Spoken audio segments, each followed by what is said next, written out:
Hello and welcome to this episode of the Mixtape podcast. This is where we take a deep dive into the inspirations and influences of my guest as I ask them to select 6 tracks for their imaginary mixtape. Track 1 is an attention grabber. Track 2 is a song they sing in the car or the shower. Track 3 is a cover version. For track 4, I'll ask them to pick a song they wish they could have played to their 18-year-old selves. Track 5 is a song they would use to woo someone.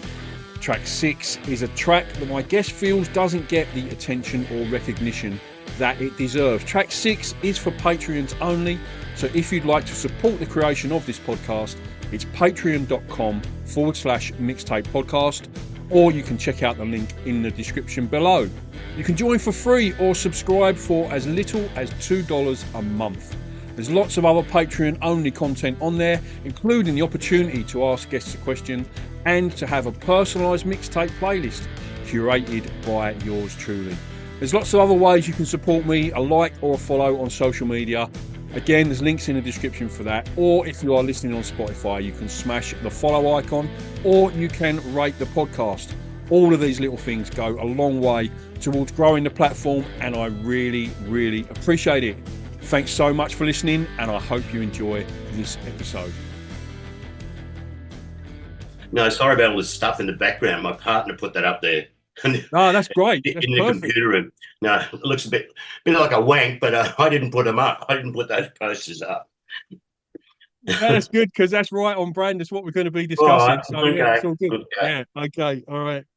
Hello and welcome to another mixtape. Today on the show for KCR 102.5 FM and the Mixtape podcast, we are chatting to Australian rock royalty, Mr. Richard Clapton. How are you, mate?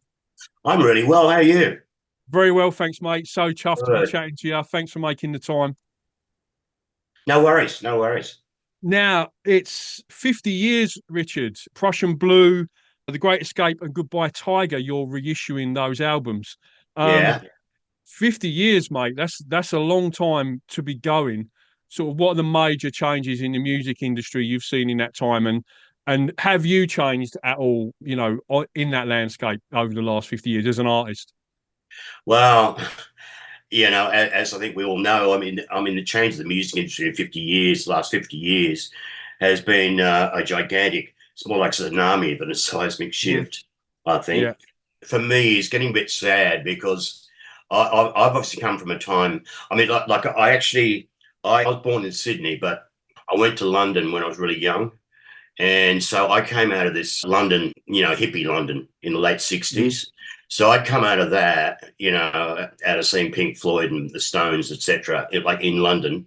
So Howlin' Wolf 8 times. That was pretty special. Wow. Yeah. Yeah. And so when I did my first album, like the Prussian Blue album, it was also primitive. That was done on a 4-track recorder. So you'd have the whole band, but they do this thing called bouncing. So it was like ping-ponging back and forth. So you record a whole band over 3 tracks. Then you'd bounce it down to 1 track, like a stereo mix. Then you bounce it back, and you'd go on. Are you familiar with that process? Yeah, to multi-track. Yeah. Yeah, that I mean, that's real ancient history. Yeah. But the thing was, you know, because I've had so many young people ask me how we got those sort of sounds, and it's fairly complex because there's so many catalysts that went to making the sound of those old records. Now, where I started was Festival Records in Sydney, and they had this amazing studio that we all really missed. They shouldn't have allowed it to be knocked down. It should have been a heritage building. But, you know, Chisel and the Oils, you know, all the great Aussie bands, you know, recorded there. And it's because I think it was built in the 60s, and might have even been the 50s, I don't know. But the studio itself was special. And then they had a collection of these old mics called Neumann that were made in Germany. And they had an amazing collection of those. Now, that's one big key to getting the sound. But the other thing, most importantly, is there was no such thing as a click track. You know, see, nowadays everyone's working to a grid. I mean, later on, if we talk about NXS, Johnny Farris, INXS's drummer and I like best mates. And when I first started out producing their album, I used the first electronic metronome on Okay. Yeah. and that was EMI in Sydney, and he sort of threw the cans off. And after running half a song, he ripped them off and get these things off me. I did INXS in 1981. So prior to that, every album I'd ever done, there was no such thing as a click track. So it was all free form. We were all sitting in the studio together. So I've been really blessed with musicians I've used since day one. They've, always been the creme de la creme of the, musicians. Now, the thing was, getting back to festival studios, see, we're all sitting in the same room, and so consequently, it's doing this thing called bleeding, and I'm sure you're familiar with that process. Yeah. Maybe your viewers aren't. Yeah. Where, like the drums are going to end up, on the guitar track. They start spilling. That's a better way to put it, isn't it? Yeah. So it's all meshing in together. The other thing that one of my favorite drummers that I have and I used to love to talk about is Earth, Wind and Fire. And you try saying to kids nowadays, don't you love Earth, Wind and Fire? It's like, I think we usually talk about September, and you go back and listen to it. It's great because how many Earth, Wind and Fire? About eight players? Yeah, it's a big collective. Yeah. Yeah. Well, see, they're all playing together. And they get near the chorus and they speed up because they get excited. Then they get to verse 2. They realize they're going too fast. So they all pull together. But the eight of them are pulling together as one. So you get this wonderful human thing, this pushing and pulling. And that's kind of what's lacking. And I think it's a worry personally. Now, you have to pull me up if I'm getting way too long. No, you're fine, mate. What I was gonna sort of come back to with that is, with all the technology and everything we've got these days compared to what it was like then. I mean, now it's come sort of full circle, if you like, where the analog thing's coming back. Everyone's getting into vinyl, and there's bespoke sort of studios that only work in analog and go to tape and record live, and that's like big bucks now, like audiophile recordings and things like that. We seem to have got sick of the digital sort of age and gone back to the old ways of doing things, like you say, with the old German microphones. And I know Jack White from the White Stripes has got a studio. I think he first built it in London, but I think he's got one in Detroit as well, where he's from. That it is just that. It is just completely analog desk, record literally to tape, and they master the vinyl from the tapes. Yeah, so it's just come like, sort of full circle as far as I can see. And now we've gone back to doing things how it used to be back in the day. Well, look, I hope so, because, without me raving on too much about this, I mean, in the 90s, like there's a software program, the best software program called Pro Tools. And I embraced Pro Tools. It was really difficult to learn. It took me quite a long while to learn it, and it became like second nature. And then I was doing interviews around that time because I did my first album at home. A fan of mine who was very wealthy wanted to invest in my career somehow. And I said to this guy, Ross, look, okay, if you want to do an album, if you invest in an album of mine, if you're prepared to spend about 35 grand, you can buy these 3 PCI cards and we'll have the Super Pro Tools rig. Now, I did my first album on that and it was fantastic. But what I was saying in interviews when that album came, our album was called Diamond Mine.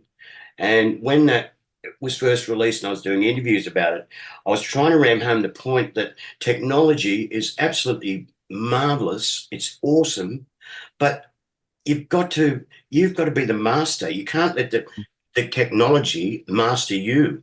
And what I worry about in recent times is, there's working to the grid, auto-tune, the whole lot of it. And it just, I mean, the human factor, I'm just not hearing a lot of humanity in a lot of the records that come out nowadays, Yeah. Getting back to Earth, Wind and Fire and the pushing and pulling. I had a very similar conversation with Steve Kilby about AI and AI songwriting and where that was going. And he said the same thing. He said, AI will never be able to replicate what a David Bowie could do, or a Dave Gilmour could do, or a Richard Clapton can do, or do you know what I mean? Any of your sort of, songwriters who bring their own sort of sound and inspiration to a song, you'll never replicate that, because that's completely unique to that person. Yeah, and hopefully, like you were saying, people start to recognise that it's, for me, it's the human connection in music. That's what I get a buzz out of is connecting with the Mm-hmm. person who wrote the song. That's what does it for me. And yeah, absolutely. Fingers crossed that AI doesn't take over the songwriting world. I mean, it's interesting sometimes to wonder what John Lennon would sound like singing Oasis songs. But Mm-hmm. it's just an interest. It's not a musical project for me to be into at all. It's just out of interest and curiosity. To get to the end game, cut to the chase.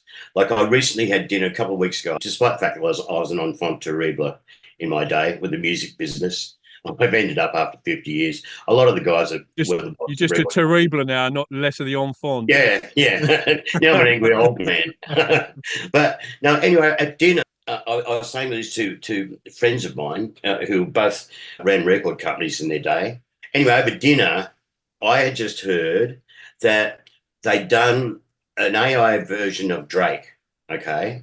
Mm. So AI wrote the song, wrote the lyrics, and simulated Drake's voice to a Mm. terrifying degree Yeah, where yeah. you can't tell it's not him. Anyway, it went out in the big wide world and it was getting millions of streams on Spotify.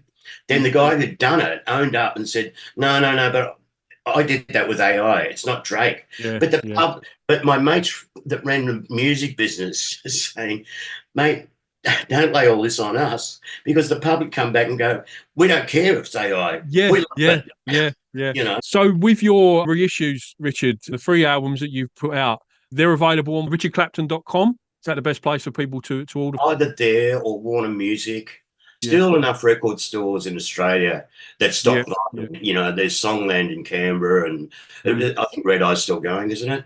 Yeah, my radio show is sponsored by Midland Records here in Perth, Yeah, so I'm yeah, sure I'm sure the team there will be all over it as well. And yeah. generally, I like to big up the local record stores Hmm. in and around the area, because rather than your JBs or whatever, I'm sure the likes of Diabolic and Rhubarb Records and Midland Records and all those other big Yeah. stores around Perth will be carrying it, or them for sure, the free reissues that you put out. I've got some bundles as well on your website, which I saw you got some awesome looking t-shirts, and it's not just the vinyl you're reissuing, it's out on CD as well, and you can buy vinyls with t-shirts, stubby holders and all that sort of thing. I'm a bit of a t-shirt whore, I'm not going to lie. Hmm. I've I think got we all a are. wardrobe full of about 100, so I'll definitely be jumping on there and grabbing one of those. And honestly, I'm not just saying this as well, very reasonably priced bundles as well for a t-shirt, a record, a stubby holder, and a CD. They were really good value as well. So richardclapton.com or the Warner Music website for those bundles if you are keen. I've got to be honest, Richard, I think you missed a trick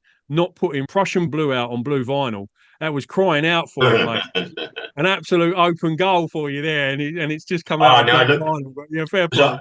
I don't because we're not here to talk about the hippie album I did for Mushroom. That was the most recent album, Right, but okay. they were getting it manufactured in Germany, Mm. and they made a big deal about the fact that it was on yellow vinyl. But the yellow vinyl ran out really fast, and you Right, couldn't get it okay. anywhere in the world, so they had to Right, revert back right. to black vinyl. You know? Yeah, right, okay, yeah. And they'll be Mm, going for big dollars now than the yellow vinyl copies. There's yeah, only a few of them. yeah. Okay, and your tour dates, you just got the one date coming up in Sydney State Theatre, is that right? 31st? No, I've actually got lots. Oh, Because okay. I of didn't see COVID, any on your I Instagram. just missed Birdsville, which is a bummer because COVID came on about 3 days before I was supposed to fly to Birdsville. Missed Right, that. okay. However, doing Monday quite soon, and the Mm, Gimpy Muster, and I'm doing Woodville Town Hall in Adelaide. mm. No, I've got quite a bit. Yeah, Um, yeah. Oh, okay, cool. Yeah. yeah. I spoke to Diesel recently, and he was buzzing about doing the Big Red Bash. He Mm. was really looking forward to that one. I'm never been, but apparently it's a fantastic event. Look, just quickly, I've done it twice, and I'll Yeah, tell you what it's like. So I think the population of Birdsville is 180 people. yeah, That's all the people that yeah, permanently live there. Anyway, so you get to the Acom, and there's just this one motel. The gig is actually almost an hour's drive yeah, from where the Acom is. So, they had like a 10-seater bus, and you drive for almost an hour, and there was nothing, just red dirt, like the yeah, surfaces of mountains. And there's no yeah, foliage, there's no trees, yeah, there's no nothing. And it's like that for almost an hour. Then there's a big rise. We're talking about the middle of nowhere. This is so remote. And you yeah. go up to the top of the big rise, and there's 20,000 people in the middle of nowhere. Yeah, Whoa. how they all got there. Yeah, yeah. Yeah, yeah. That's unreal. That's unreal. It seems like, yeah, a real treat of a festival. So I read this on the internet. So don't shoot me down if this is incorrect factual information, but I heard that jokingly Neil Young renamed the Rust Never Sleeps tour after you. Ralph. Is that true, or what can you tell us about that Yeah, because story? look, for that tour, I think it was 1986. Yeah, 86, I Mm, don't know. And Neil had specially requested me because I think Michael Gudinski had sent him the Goodbye Tiger album and he really mm, liked it. He really mm, wanted me to be support. He arrived in mm, Australia. We did 3 gigs and I never got to meet Neil. But mm. Crazy Horse and I hit it off immediately. Yeah. And you wouldn't think this to look at me now. Hi, I used to be a really bad boy. So Crazy Horse. And we were real bad. So Yeah. from the very first night, Crazy Yeah. Horse and I sit up with Dawn, Yeah. just partying. And there was no Neil, which I Yeah. thought, because he specially requested me, I thought, Yeah. where's Neil? Yeah. So we got to Sydney Entertainment Centre and I could sort of feel this presence at the back of the stage. And I mean, what was remarkable about it, if Neil really likes you, he makes special conditions. Like we played for an hour as the support act. Wow. Yeah. And I won't tell you how much we got paid. We got paid really good money. Yeah. Anyway, so I did my hour and I was running off stage and it was Neil. And he had that big, the Buffalo Bill jacket, the big, Yeah. with Yeah. all the, Yeah. yeah. Yeah. And he sort of put his arm around me and said, do another one. I said, oh, no, I can't. I can't. It's against the rules. He goes, this is my tour, man. Yeah. Yeah. So Yeah. and I actually did an encore on Neil Young Wow. too. And then I came off and he grabbed me and I'll try and do this as best I can. Yeah. So you're Ralph. Now you're a really bad boy. When are you going to let my band go to bed? Because it was a 6-week tour. Neil thought it's going to be like this every night for 6 weeks because his band were trashed. So was I. So was me and my band. And he said, you're a bad boy. And then he sort of threw his head back and laughed. And this is all up the back of the stage. And we hadn't left the Yeah. stage. Yeah. And Neil killing himself laughing. And he goes, so they say your nickname's Ralph. Okay, well, my next tour I'm going to rename Ralph Never Sleeps. Oh, that's a fantastic story. Awesome. Love to hear that. That's brilliant. That's brilliant. Yeah, superb. Neil Young, what an artist. Yeah, fantastic. Fantastic. Let's go into your mixtape track Mhm. choices now, Richard. Some amazing choices on there. Thanks so much for sending them through to me. So, as you know, my show is called The Mixtape, and I like to ask guests to make up sort of imaginary mixtapes and we talk about the tracks that you pick for them. So Mm. when I kick off the radio show, or if I make up a playlist, or back in the day a mixtape for someone, I always like to go in with a big attention grabber. I think you picked the classic. Look, that is because I think some of the happiest years of my life, without getting long-winded about my bio and all the rest of it, were in West Berlin when it was still West Berlin. Yeah. And I was pretty much a penniless bum or a pfennigless bum. And they had incredible nightclubs in Berlin in those days. Mm. Now, what I'll never forget is that was when Barbara O'Reilly was first released. Mm. And man, you'd go to these nightclubs in Berlin at like 2 o'clock in the morning. They'd have that blasting, and like the whole room would just be, just getting off. I mean, when you imagine how revolutionary that record was in 1970, mate. Yeah. Never heard anything like it. Yeah. No, Who's Next is that's one of my mainstays. I think that's a classic album Mm. for sure. And I understand what you're saying there about, like, for me, a lot of my favourite songs aren't necessarily to do with the music. It's about the time and place that I was when I first heard them. Like, I've got some absolute stinkers of songs like Saturday Night by Wigfield. I'm not sure if you're familiar with that. I No. absolutely love that song. It's really sort of cheesy, trashy Euro pop sort of song. But the people and place I was around and at when I first started hearing that song, that's what makes that song so brilliant for me. It evokes all those memories, like you were saying there, of being in that nightclub. Exactly the same feeling. Yeah, it's not always about the song. It's often about, what's going on around the whole song. package. Yeah. Yeah, for sure, for sure. Great choice, fantastic choice. I think I might be the second time that song's been chosen as an attention grabber, and it is. Let's be honest, it's an absolute Yeah. banger. Like from straight from the kickoff. Yeah, when you hear that intro, it's if you hear it for the first time, it pulls you in straight away. Like, what's this? And then Oh, remember what I was saying about the human factor? I mean, listen to yeah, Keith on that. Talk about pushing yeah, and pulling. It's yeah, a yeah, wonder. absolutely. Yeah, I think I read something of Pete Townsend. It was he had some sort of synthesizer and he was inputting some sort of dates of birth and data into the synthesizer, and that's what creates that loop at the beginning of the intro, and that sort of goes through the song. Yeah, amazing track and cracking album. That Who's Next. If you've not heard it, if you've not heard Who's Next, you probably shouldn't be listening to this podcast to be radio show. To be honest with you, that's a classic. Okay, track 2, Richard, is a song you sing when you're on your own in the car or the shower, and you went with When the Whip Comes Down. Well, because it's true. In the shower, I sing when the whip comes down. Brilliant. That's what I'm after. That's what I was asking. I've got fantastic reverb in my shower cubicle, Yeah, like yeah, most yeah, do. yeah, And I don't know, when the whip comes down, it just sounds really great in the shower. yeah, yeah. That's a great song. Some Girls, again, it's another classic album. And we were talking about vinyl earlier. I've got that on vinyl. The sleeve for that, I don't know if you're familiar, but it's like a die cut sleeve, and there's openings in the outside of the sleeve, and the inner sleeve's got faces on, and you can, yeah, whichever way round you put it, it shows different faces. Yeah, fantastic album.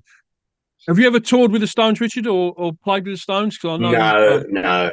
My memoir is called The Best Years of Our Lives. And the first chapter of that is when I snuck out of a boarding school, and we had a friend from school whose mother had to pull him out of school. And so he went to work for Movie Tone News. Do you know what that is? A news company? No. Before my time, even. Yeah. But that he got a media pass. So and the Stones, their first tour of Australia, they were staying in the Chevron Hilton Hotel in Potts Point. Yeah. And because this guy, mate of ours, David, had a moving pass, sure. So all we had to do was book a room, and we'd go anywhere we wanted in the hotel. Anyway, it's a long way. Read my book. I'll just do the first bit for you, because in the morning when we woke up, the security was so tight. And so all we had to do was walk up. We got ourselves on the floor beneath the Stones, and we got up onto their floor.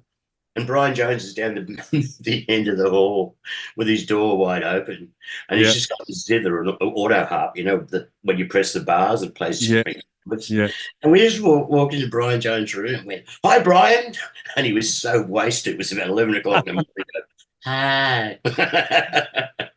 Hi. Oh, that's brilliant. And your book, Richard, where is that available through your website, or can people get it on Amazon, or where can you get that from? On the website. No, yeah, you should be able to. It's on Allen and Unwin are the publishers, and I'd like to think, I do know it is available on the internet. I think, for example, you get it on Apple Music and those sort of sites. Track 3 is a cover version. I Fought the Law by Bobby Fuller. Fantastic choice. All right, yeah, because there's not a big story to I Fought the Law, but speaking of the Great Escape album, which is what I'm promoting at the moment, the reissue, Mark Kopich produced that album, and Mark was he wasn't just the producer, but he's also the A&R guy for Warner's back in the day. Okay, yeah. And so he put his A&R hat on, and he really wanted me to do a cover. I didn't warm to the idea easily, and I had a big think about it. Anyway, I just really like the rebellious spirit of I Fought the Law. I mean, it says it all. Okay, moving on to track 4, Richard. And track 4 is a song you wish you could play to your 18-year-old self when you chose the Ryan Adams track, The Shadowlands. Yeah, because, well, for a start, I'm a massive fan of Ryan Adams. Same. But anyway, the thing about the Shadowlands, for a start, I mean, getting back to record production, what will amaze you about it? It starts out it's really narrow, it like a mono and narrow and almost scratchy, and bit by it's. The first person I ever heard do this was David Crosby on If Only I Could Remember My Name, and I actually covered a Crosby song called Music Is Love. So what happens as the track goes on, the stereo image gets wider and wider. And I mean, the song is amazing in itself, but perhaps the most awesome feature of that record is when Ryan himself comes on and plays guitar, and it just spreads out this luscious stereophonic panoramic sort of thing. And Dave Leslie from Baby Animals is a really old close mate of mine. And Dave and I were having a drink one night and goes, you know, mate, Ralph, it's fucking songwriters. Why do songwriters write the best fucking guitar solos? I mean, I never thought of that before. But when he is Bryan Adams track, why do songwriters play the best guitar solos? Yeah. No, absolutely. It's a fantastic Love Is Hell album. I remember, I think it came out in like 2 EPs. I remember buying the 2 EPs, and then I think later on it came out as the two together in one album. But the track that I remember from that is his cover of Wonderwall by Oasis, which I know Noel Gallagher has gone on record many times as saying he wished that Oasis had recorded it like that. Because that's what he meant when he was writing the song. Like that's how I was hearing it. And it's that Love Is Hell is an incredible album. And I think just Bryan Adams in general. I had tickets and he cancelled his last tour.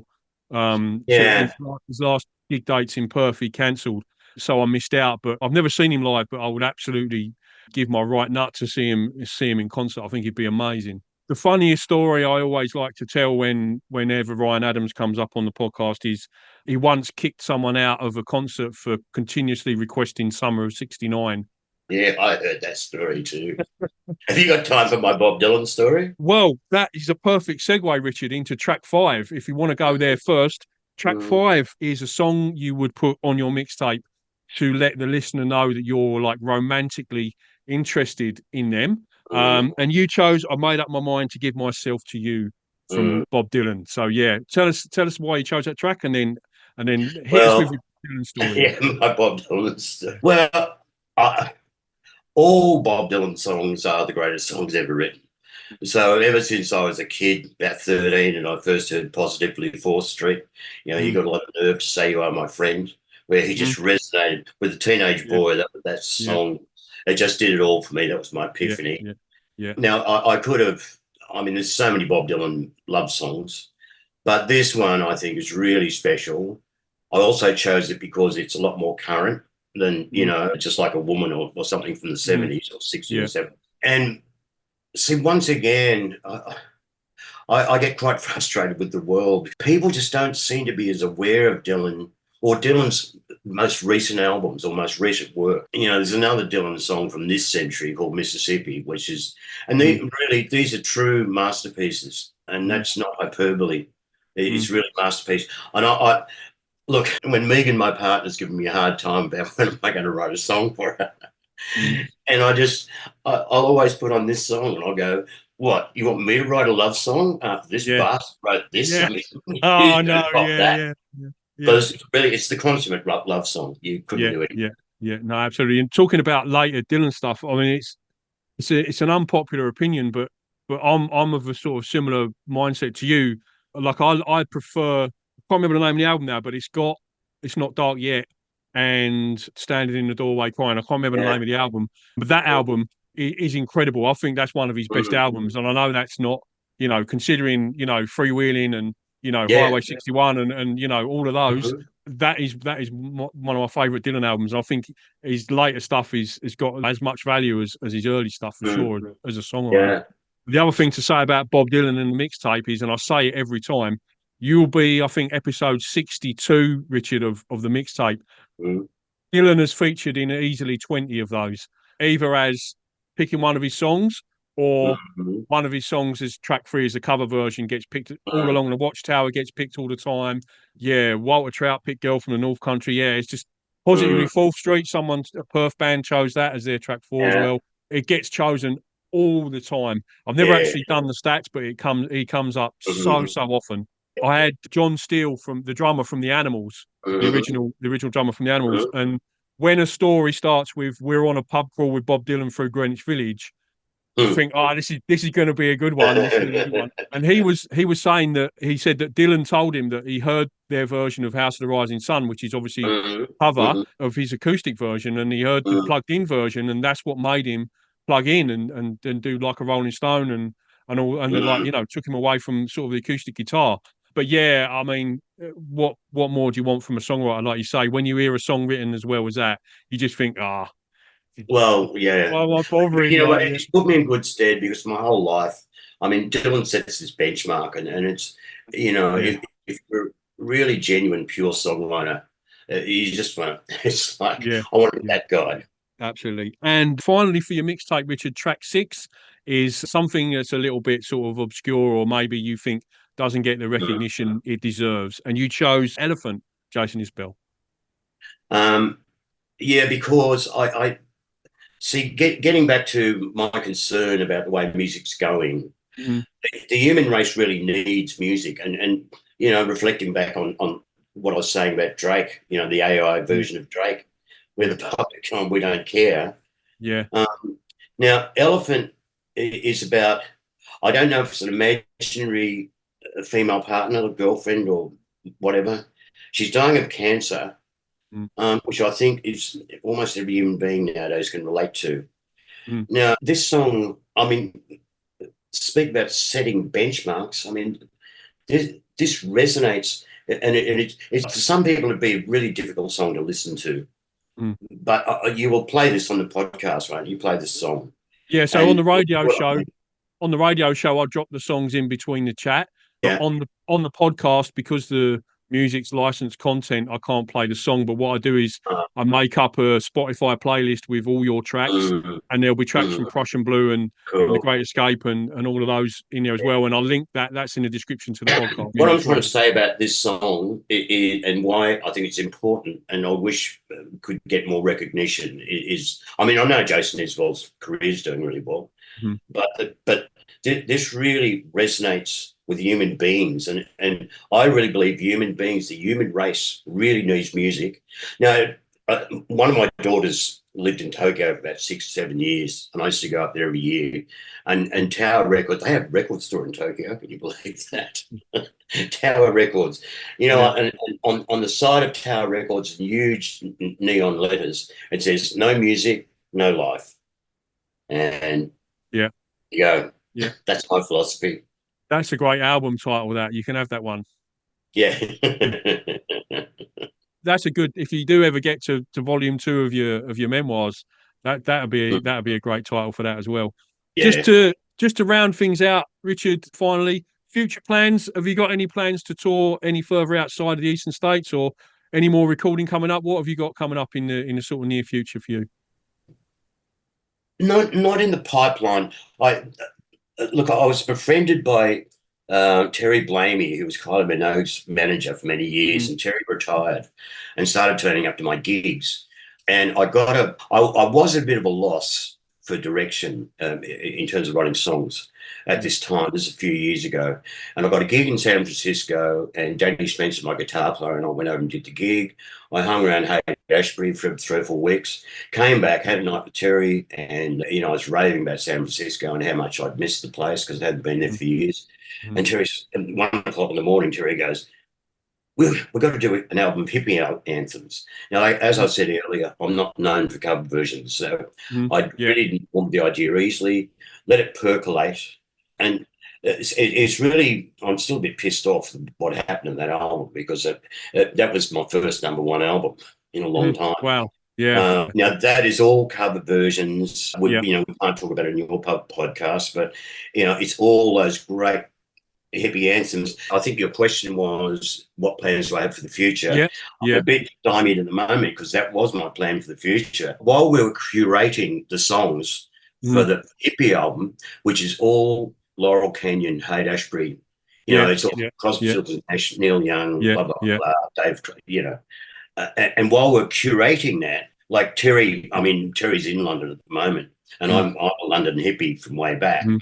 and we kept convoluting the song list with like, you know, like oh man, I really want to do Street Fighting Man, and then after a period of months, Terry and I going, oh, it's getting a bit messy here, well, a bit convoluted, and I was anxious. Wanted this to be a homage to Mm. that amazing, but you probably say 1968, really. Mm. I did have a look and a scan through the track list and a bit of a listen to that covers album, and there's some great covers on there. Midnight Rider is one of my all-time favourite songs. Yeah. So yeah, I was loving your version of that as well. Richard, thank you so much for coming on the show and being so generous with your time. I really appreciate it, mate. Good luck with the shows and the tours, and it's richardclapton.com for the vinyl and the bundles and the merch, the gig dates, and the Warner Brothers merch store as well. And you can grab all that good stuff from there. And there will be a link if you're listening to the podcast or watching on the YouTube channel. There will be a link in the description right down below to Richard's website and the Warner Brothers store as well. Thanks again, Richard. Cheers, mate. This is not a plug for my hippie album, but peace and love. Peace and love, mate. Cheers. Thanks, Richard. Hey, mate. See you, buddy. Bye. Thank you so much for listening to the Mixtape podcast. All the links that you will need are in the description below. Link to my Patreon, my guest website and social media, my social media, and the link to the Mixtape Tracks playlist as chosen by today's guest. Thanks so much for listening. Until next time.